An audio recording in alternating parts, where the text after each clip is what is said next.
UFC janglarini tomosha qilib daromad topishni xohlaysizmi? Endi bu juda oson. Omad silkasi orqali ro'yxatdan o'ting va promokodga Vodiy so'zini kiriting. Shundan so'ng Telegramdagi menejerga yozing, u sizga hisobingizni real pullarga to'ldirib beradi. Omad silkasi va barcha to'liq ma'lumotlarni Telegramdagi Vodiy MMA kanalimizda yozilgan.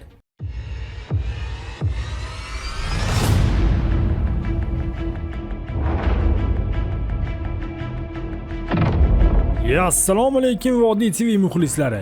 Bu galgi UFC turniri haqiqiy shiddat va katta intriga bilan boshlanadi.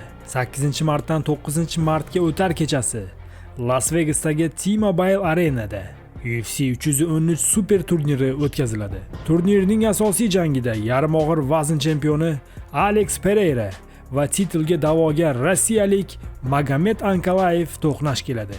Turnir Toshkent vaqti bilan soat ertalabki 5:30 da boshlanadi. Asosiy jangi esa 11:00 da start beriladi. Shuningdek, jang kechasida yana bir qiziqarli voqea. Justin Gaethje va Rafael Fiziev o'rtasidagi revansh jang. 2023-yil mart oyidagi ilk jangda Gaethje g'alaba qozongan edi. Endi esa Fiziev revanshga tayyor. U yutqazgan oxirgi jangda oyog'ini sindirib olgan edi, lekin endi to'liq tayyor holda oktagonga qaytmoqda.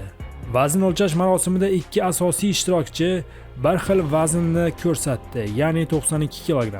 Jang oldidan esa qiziqarli bayonotlar berildi.